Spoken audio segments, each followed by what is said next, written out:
Sagittarius यानी कि धनु राशि। जिंदगी रोलर कोस्टर है और आपको तो रोलर कोस्टर में ही मजे आते हैं।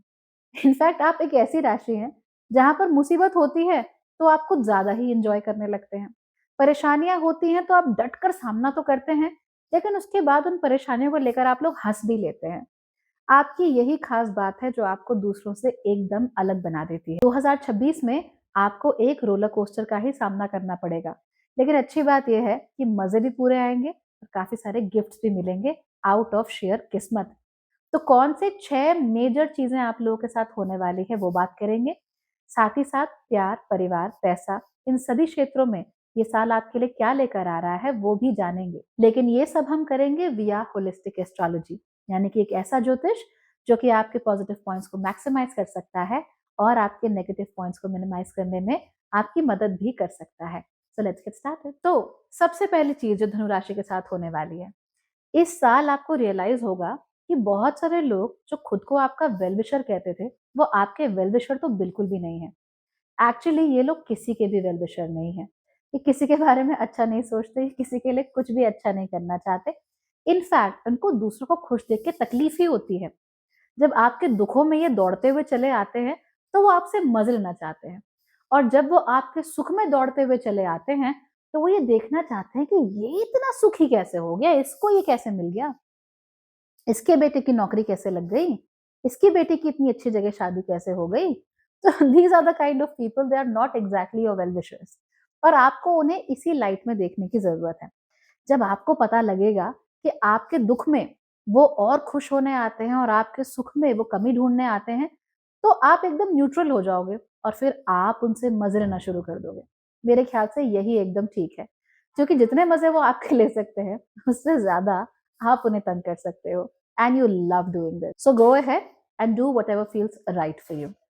नंबर 2, इस साल आपके पार्टनर, चाहे वो आपके साथ रिलेशनशिप में है, चाहे खास तौर पे आपके अगर शादीशुदा हैं अगर आप, तो वो किसी शेडी से व्यक्ति के चक्कर में पड़ सकते हैं।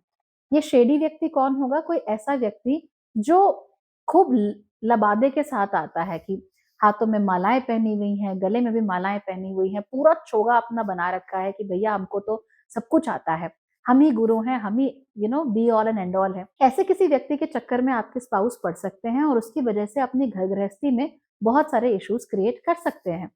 इनफैक्ट यहाँ पर जाकर उनको ऐसा लगेगा कि ओ आई एम डिजाइन फॉर सन्यास, शादी क्या है, बच्चे क्या है, ये क्या है, वो क्या है, जो कुछ भी है सन्यासी है, जो कुछ भी है बस भगवान का नाम लेना ही है, जो कुछ भी है बस जाप करना ही है, सब कुछ छोड़ दो आश्रम में चले जाओ, सब कुछ छोड़ दो हिमालय भाग जाओ। तो इस तरीके का माइंडसेट आपके स्पाउस का या आपके पार्टनर का बन सकता है, because they have come in touch with somebody जो कि रियलिटी से उनको फेस नहीं करना चाहता, उनके जीवन में कुछ अच्छा नहीं करना चाहता, बस फालतू की बातें करके उनको उलझाए रखना चाहता है। तो ऐसा व्यक्ति आपके पार्टनर के जीवन में आ सकता है, उनको बचा कर रखिए। अगर आप गुरु के पास जाना चाहते ही हैं तो किसी सही सच्चे गुरु के पास जाइए। लेकिन ये जो लबादा ओढ़े घूम रहे हैं, क्योंकि बहुत सारे लोग हैं ऐसे जो कि भोले भाले लोगों को पागल बनाना चाहते हैं, या उनसे अटेंशन पाना चाहते हैं, या उनसे कुछ और पाना चाहते हैं, ऐसे लोगों से आप अपने स्पाउस को बचा कर रखिए, तभी आपके लिए ठीक रहेगा। अदरवाइज हर दिन कुछ नया सीखेंगे, हर दिन आपके घर में अप्लाई करेंगे, हर दिन कोई नई बात सीख के आएंगे, हर दिन आपके घर में अप्लाई करेंगे, तो आपके घर की सुख शांति इस वजह से खराब हो सकती है और आप गिल्टी भी फील करोगे कि भाई ये तो धार्मिक आध्यात्मिक चीजें हैं, इसको अगर मैं रोकूंगा या रोकूंगी तो शायद कुछ गलत हो जाएगा। बट वो धार्मिक आध्यात्मिक चीजें है नहीं, वो केवल आडंबर की चीजें हैं, केवल उस व्यक्ति विशेष को ईश्वरीय लेवल पर आप सरकाना चाहते हैं उसकी चीजें हैं। सो बी केयरफुल। नंबर 3, इस साल आपका पास लौट लौट कर आपके पास आएगा। खास तौर पे आपकी मदर से रिलेटेड जो भी चीजें हैं वो आपको अच्छी खासी याद आने वाली हैं। कब क्या हो सका था, कब क्या नहीं हो सका था, मैं अपनी माँ के लिए कितना कर पाया, कितना कर पाई, या मैं उन्हें अच्छा जीवन नहीं दे पाया, नहीं दे पाई, जो भी चीजें हैं वो आपके जीवन में एक बार फिर से रिसर्फेस होना शुरू हो जाएंगी। इसमें से भी स्पेसिफिकली आपने कार्य क्षेत्र में जो गलतियां की होंगी पहले, वो आपको दिखनी शुरू हो जाएंगी। करियर बनाने में आपने जो देरियां की होंगी या करियर में आपने जो गलतियां की होंगी वो आपको बहुत ज्यादा याद आने वाली हैं। इसके साथ साथ ही स्कूल में आपने कुछ गलत किया, कॉलेज टाइम पे कुछ गलत किया, किसी के साथ बुरा किया, किसी को बुली कर दिया, कुछ भी ऐसा है तो वो सब आपको रह-रहकर याद आना शुरू हो जाएगा एंड देन उसकी वजह से you will be in such a state of mind कि आपको बुरा लगेगा। बट अच्छी चीज़ है ये। आप कंट्रोल तो कर नहीं सकते लेकिन जहाँ पर आपको ये रियलाइज़ होने लगेगा कि हाँ, मुझसे भी गलतियाँ हुई हैं। मैंने भी किसी का दिल दुखाया है, मैंने भी किसी को तंग किया है। You will get a little humble और आपको इस ह्यूमिलिटी की थोड़ी ज़रूरत है। So the more humble you become of course बाहर से तो आप हमेशा ही हँसते-खेलते रहोगे, पर अंदर से वो ह्यूमिलिटी जब आ जाएगी, you will become a more wholesome person and you will really, really love yourself. Number 4 किसी भी कंडीशन में किसी ऐसी महिला के इन्फ्लुएंस में मत आइए, जो कि आपको मेंटली या इमोशनली बड़ी शेकी लगती हो, चाहे वो आपकी खुद की मदर ही क्यों ना हो। तो अगर आपको लगे कि आपकी मदर ही आपको इमोशंस में बह के कुछ कह रही हैं या उनको नहीं मालूम वो क्या कर रही हैं, वो इमोशंस में अंधी हो चुकी हैं या ऐसी ही कोई और स्त्री है आपके जीवन में, चाहे बेटी हो, चाहे पत्नी हो, चाहे माँ हो, चाहे कलीग हो, चाहे बिज़नेस पार्टनर हो, चाहे टीचर हो, चाहे बॉस हो, चाहे एम्प्लॉयी हो, कुछ भी हो, बहन हो अपनी, पड़ोसन हो, I mean anybody whether you are a man और अ वुमन। तो किसी स्त्री के इमोशंस में बह के आप लोग काम नहीं करेंगे। That's very, very wrong and मैंने आपसे कहा ना कि आपके पार्टनर या स्पाउस शेडी लोगों के चक्कर में बड़ा पड़ सकते हैं। तो मान लीजिए आपकी पत्नी है, वो तो बिल्कुल किसी शेडी बाबा के चक्कर में पड़ गई एंड आप पे ऊपर इमोशनल अत्याचार शुरू कर दिया कि नहीं चलो, ये करना है, वो करना है। Don't get into that. अगर आप खुद स्त्री हैं, तो भी don't get into these things because आपका बेकार में दिमाग खराब हो सकता है। स्त्रियों के लिए तो खास तौर पे उनकी मदर्स कुछ ज़्यादा ही एडमेंट हो सकती हैं, कि नहीं ये करना ही है, तू ये करेगी, तू ये रत्न पहनेगी, तू ऐसा करेगी, तुझे ये व्रत रखना है। So that can become really, really irritating and annoying for you. तो मेरा सजेशन ये है कि चाहे अपनी खुद की माँ ही क्यों ना हो, अगर उनके डिसीजन कंप्लीटली इमोशनल हैं, तो आप उनको रोकिए। अगर आप उनको रोक नहीं सकते तो कम से कम उन डिसीजंस को खुद तक पहुंचने से रोकिए। Don't become a victim of somebody else's emotions. इस साल आपके खुद के इमोशंस भी थोड़े टॉप्सी टर्वी हो सकते हैं। They can be all over the place. जब आप खुश हो गए तो कुछ ज्यादा ही खुश हो जाओगे, जब परेशान हो गए तो कुछ ज्यादा ही परेशान हो जाओगे। तो एक तरीके से आपका ग्राफ जो है इमोशंस का वो ऐसे ऐसे जाएगा। तो हम चाहते हैं कि वो थोड़ा ऐसे चले तो उसके लिए आपको जरूर मेहनत करने की जरूरत पड़ेगी। लेकिन इसी के साथ हमारा पॉइंट नंबर 5 जुड़ा हुआ है। पॉइंट नंबर 5 ये है कि इस साल आप मैजिकली ऐसे कई लोगों से कनेक्ट होंगे, जो या तो खुद ही साधक होंगे, अच्छे वाले, ट्रस्ट मी, गुड वन्स, जो कि आडंबर नहीं करते, हु आर एक्चुअली साधक्स and who do good work. ऐसे लोगों से आप मिलोगे या फिर आप ऐसे लोगों से मिलोगे जो आगे चल के आपके गुरु भाई बन जाएंगे, यानी कि वो किसी गुरु से कनेक्टेड है पर एडवर्टीजमेंट नहीं करते अपने गुरु का, बस कनेक्टेड हैं। आप भी मैजिकली कनेक्ट हुए, बातों में से बातें निकली, निकलती ही चली गई, वो किसी गुरु तक पहुंची और आप भी उनके दरबार में, उनके दर पे पहुंच के और आपको भी दीक्षा मिल गई, आपको भी उनका आशीर्वाद मिल गया। तो ये आपके साथ बहुत हो सकता है। That will be fantastic. कई बार ऐसे ही होगा रैंडमली आप किसी से मिलोगे, आपके सामने किसी मंदिर के बारे में उन्होंने बोल दिया रैंडमली, ओके, नॉट लाइक कि आजकल ये मंदिर ट्रेंडिंग है, not like that, but randomly. और आपके मन में भी अचानक से जिज्ञासा जागी कि नहीं मुझे जाना है उधर। आप वहां पहुंचे, आपने दर्शन किए और आप यू जस्ट फील अमेजिंग, ऐसा लगता है कुछ मिल गया आपको। तो इस तरह की चीजें आपके साथ काफी ज्यादा हो सकती हैं, तो अपनी आंखें खुली रखना। Number 6 which is the most interesting thing, इस साल आपको बहुत सारे गिफ्ट्स मिलने वाले हैं। तो गिफ्ट्स तो ऑब्वियसली जो भौतिक चीजें होती हैं वो तो मिल ही जाएंगे, लेकिन स्पिरिचुअल गिफ्ट्स आपको मिल सकते हैं, आपको एनर्जेटिक गिफ्ट्स आपको मिल सकते हैं, लक का साथ आपको बहुत मिल सकता है। खासतौर पे ये जो साल का बीच का हिस्सा है, वहां पे luck can work in your favour like anything. आपके लिए जो जी में आए, जो कहें वो होगा, जो चाहोगे वो आपके लिए होकर जाएगा। It will be so amazing in fact कि आपको खुद नहीं समझ में आएगा कि ये हो कैसे रहा है। मैंने तो ये मांगा ही नहीं, मैंने तो ये किया ही नहीं, मैंने तो ये चाहा तक नहीं, फिर मुझे ये क्यों मिला। That's a gift. वो आपकी किस्मत आपको एक तरीके से उपहार दे रही है। उस उपहार को आपको स्वीकार जरूर करना है। जब किस्मत आपके सामने कोई चीज लेकर आए, जब आपको कोई चीज मिल रही है, तो ना नहीं बोलते। वहां पर जबरदस्ती मॉरल नहीं होते, वहां पर जबरदस्ती के क्वेश्चंस नहीं पूछते कि मैं क्यों, मैं क्यों, मैं क्यों। फॉर इंस्टेंस, अगर आप किसी कंपटीशन में हैं और आप वो कंपटीशन जीत जाते हैं, तो क्या आपको सेलिब्रेट करना चाहिए या जो व्यक्ति हारा है उसके लिए बुरा महसूस करना चाहिए? What do you think you should do? What do you think you should do? जब आप जीतोगे कहीं कोई काम करते हुए, तो आपको वहाँ से ट्रॉफी मिली, तो आपको सेलिब्रेट करना चाहिए या हारने वाले व्यक्ति के लिए आपको दुःख महसूस करना चाहिए? सेलिब्रेट करना चाहिए, ऑलराइट। क्यों सेलिब्रेट करना चाहिए? क्योंकि आप जीते हो तो आप भी खुशी के लिए आप खुश रहो। आपको खुश रहना चाहिए, आपको अपनी मेहनत पे भरोसा होना चाहिए एंड भगवान करे सबको जीतने का मौका मिले, right? But there is nothing, you know, morally incorrect about celebrating your victory. I mean, don't go into that territory. That's so incorrect. आप ये सोचोगे कि अरे, अरे, अरे! मैं तो जीत गया पर हाय राम! ये कैसे हार गया? इसको ये नहीं होना चाहिए था। जैसे कि आपके ऑफ़िस में बात चल रही है कि भई किसी को हमें फ़ॉरेन भेजना है। आपको लगता है कि भैया राहुल को भेजना चाहिए, ही शुड गो। लेकिन आपके बॉस को लगा कि नहीं तुम्हें भेजना चाहिए, क्योंकि you are the right fit. अब आप सवाल पूछ रहे हो, हाय राम! मेरी नज़र में तो राहुल बेस्ट था, राहुल क्यों नहीं गया?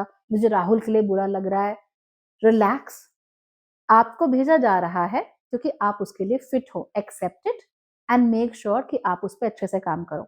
अगर आप राहुल के लिए ही बुरा फ़ील करते रह जाओगे, तो ना आप अपने आप ढंग से काम करोगे, उल्टा जिन लोगों ने आप पर भरोसा दिखाया है, आप उनको भी नीचा दिखाओगे। Do you want to do that? I hope not. So gifts बहुत सारे आएँगे, सडनली आएँगे, accept it, move on and may Rahuls get whatever they deserve as well. चलिए अब बात कर लेते हैं कि प्यार के मामले में आपके साथ क्या होने वाला है। अगर आप लोग ऑलरेडी रिलेशनशिप में हैं या ऑलरेडी शादीशुदा हैं, तो आपको अपने पार्टनर पर ध्यान देने की सख्त ज़रूरत है। क्योंकि वो लोग बहुत ज़्यादा लेफ्ट आउट फ़ील कर रहे हैं, बहुत इरिटेटेड फ़ील कर रहे हैं। ऐसा लग रहा है जैसे आपकी ज़िंदगी में उनके लिए कोई जगह ही नहीं है। एंड येस, ऐसा सच नहीं है, this is not the truth, but उनको ऐसा फ़ील हो रहा है। तो जब उनको ऐसा फ़ील होगा तो वो उल्टे-सीधे काम कर रहे हैं आपकी अटेंशन पाने के लिए। आई होप कि आप लोग ये पहचान जाएँगे और उनको अपने डिसिज़न्स में इन्वॉल्व करना शुरू करेंगे। देखिए, ज़रूरी नहीं है कि आप जो कर रहे हैं अपनी ज़िंदगी में, उसमें आपके पार्टनर का जो बताई हुई चीज़ है, वो वैल्यूएबल होगी। अगर आप केमिस्ट्री के क्षेत्र में काम करते हैं और आपके पार्टनर कॉमर्स के क्षेत्र में काम करते हैं, तो ज़रूरी नहीं है कि उनकी बताई हुई बातें आपको समझ में आएँगी या आपकी बातें उनको समझ में आएँगी, but you can always share to some extent. उनको ऐसा लगे कि हाँ भई, हम भी इनके जीवन का हिस्सा हैं, ये भागते नहीं जा रहे।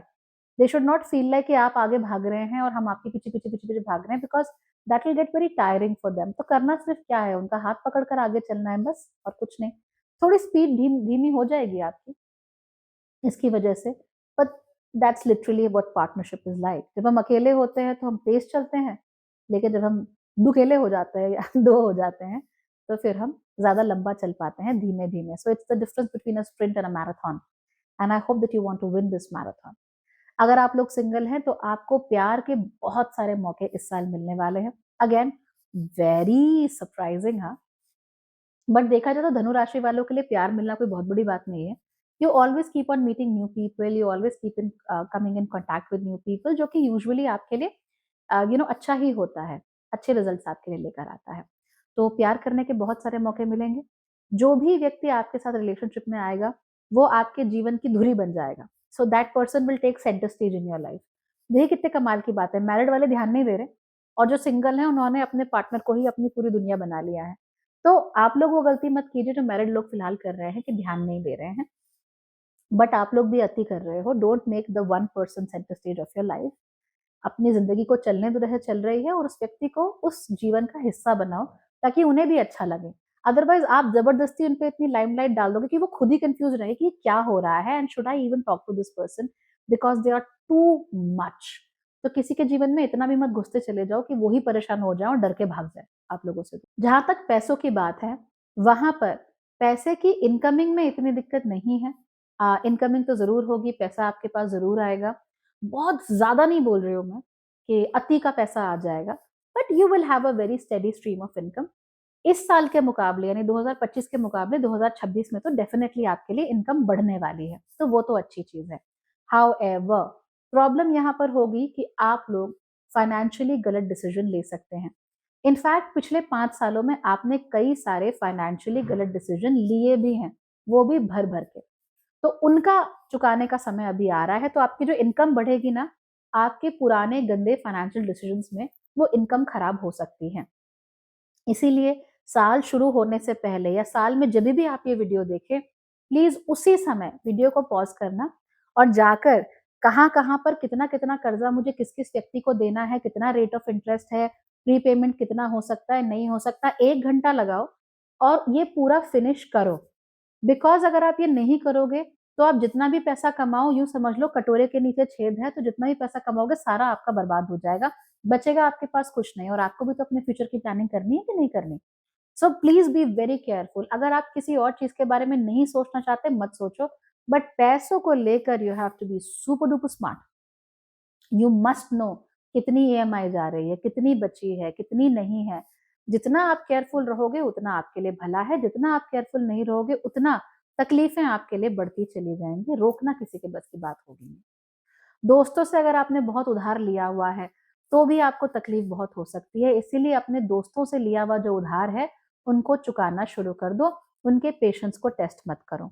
इस साल आपको थोड़े ज्यादा पैसे मिलने के चांसेस है ना, तो वो जो आपको एक्स्ट्रा पैसे मिल रहे हैं उससे धीमे धीमे करके अपने दोस्तों की उधारी चुकाना शुरू कर दो। कार्य क्षेत्र की अगर हम बात करें तो साल की शुरुआत से लेकर साल के आखिरी क्वार्टर तक यानी कि 9 महीनों तक तो स्थिति काफी डामाडोल रह सकती है। ऐसा नहीं है कि नौकरी से निकाल देंगे या कुछ और कांड हो जाएगा, but you will not exactly be sure कि ऑफिस में चल क्या रहा है। कई जगह ऑफिस में रिस्ट्रक्चरिंग चल सकती है, कई जगह कंपनीज का मर्जर हो सकता है, एक्विजिशन हो सकता है, जिसकी वजह से you are not exactly sure कि भैया चल क्या रहा है कंपनी के अंदर, कौन किसका बॉस है, कहाँ पे क्या काम है, एक ही काम के लिए कितने लोगों की जरूरत है, so on and so forth. तो ये जरूर डामाडोल स्थिति हो सकती है, but otherwise work place is good. आप मेहनत करते रहिए, आपको उसका रिजल्ट मिलता रहेगा। मैं तो आपको ये सजेस्ट करूंगी कि जरूरत से ज्यादा मेहनत नहीं करनी इस समय पे, because it's like you don't even know इस समय पैरों के नीचे की जो जमीन है ना वो एग्जैक्टली स्थिर नहीं है, और ऐसी जगहों पर एक्स्ट्रा एफर्ट करने से अपना ही नुकसान होता है। तो आप ये देखिए कि भाई मुझे एक पर्टिकुलर लेवल तक काम करना है, that's my standard, that's my benchmark, मैं उतना काम करूंगा या करूंगी, उसके ऊपर मैं तभी काम करूंगा when I really have a good incentive to work. जब तक आपके पास वो इंसेंटिव नहीं है अपना फालतू में यहाँ पर टाइम वेस्ट मत करो। Instead focus a little more on starting something of your own. अपना कुछ स्टार्ट करो, अपना कुछ करने के बारे में सोचो। अगेन इमीडिएटली मत करो, दोस्तों से उधार उधार लेकर मत करो, चिल आउट। वर्क प्लेस में अगर आपने किसी से उधार लिया है लौटा दो और उनके साथ संबंध बहुत अच्छे बनाकर रखो। साल का जो आखिरी 3 महीना है वहां पे चीजें आपके लिए बहुत अच्छी होगी वर्क प्लेस पे, लेकिन जो शुरुआत के 9 महीने हैं वहां पर थोड़ा दिक्कत हो सकती है ना, डामाडोल हो सकता है। तो ऐसे में आप जरूर ये चाहेंगे कि ऐसे लोग हों ऑफिस में जो आपकी पीठ के पीछे आपकी तारीफें कर सकें, आपके लिए स्टैंड ले सकें। So you need the right people at the workplace to function for you. Family की अगर हम बात करें तो इस साल फैमिली के मामले में चीजें ठीक हैं, कोई बहुत बड़ी प्रॉब्लम नहीं है। आपको थोड़ा ऑड इसलिए फील हो रहा है बिकॉज आप फिगर आउट करना चाहते हो कि इस परिवार में आपकी जगह कहाँ है, आप कहाँ फिट होते हो, इन लोगों के साथ आपका क्या संबंध है, एग्जैक्टली वो आपके बारे में क्या सोचते हैं, आप उनके बारे में क्या सोचते हो, रिश्तेदारों को लेकर आपको क्या आउटलुक अपनाना है, क्या हर बर्थडे पार्टी में इन लोगों को बुलाना है या केवल दोस्तों को बुलाना है, what exactly do you want to do. इस चीज के बारे में आप बहुत ज्यादा सोच विचार करने लग जाओगे इस साल। मेरे ख्याल से ये ठीक है, this is also a part and parcel of growing up. तो जब आप अपनी जगह डिसाइड कर लोगे तभी तो आप फिगर आउट करोगे कि मुझे कौन सा रोल प्ले करना है। छोटा भाई होकर भी सारे काम अगर बड़े भाई वाले करने हैं तो फिर तो बात ठीक नहीं है, खासतौर पे तब जब इज्जत बड़े भाई वाली मिल नहीं रही एंड बड़ा भाई भी आपको कुछ समझ नहीं रहा। So you have to be careful, who are you, where are you and where are you placed in the social hierarchy. जितना इसके बारे में सोचोगे उतना अच्छा रहेगा। हालांकि ये जरूर है कि परिवार को लेकर या दोस्तों को लेकर भी आपके मन में ये बात जरूर आ सकती है कि ये लोग मेरी इमोशनल नीड्स को प्रोवाइड नहीं कर रहे, ये नहीं कर रहे, वो नहीं कर रहे। तो ऐसे में कई बार गेहूं के साथ घुन भी पिस जाता है। यानी कि आपने कहा कि परिवार वाले सब खराब है, रिश्तेदार सब खराब है, कुछ लोग तो अच्छे होंगे, कुछ लोगों ने तो आपका भला किया होगा, आपके साथ रहे होंगे। कहीं ऐसा ना हो कि खराब लोगों को दूर करने के चक्कर में अच्छे लोगों के साथ भी आपके संबंध खराब हो जाए।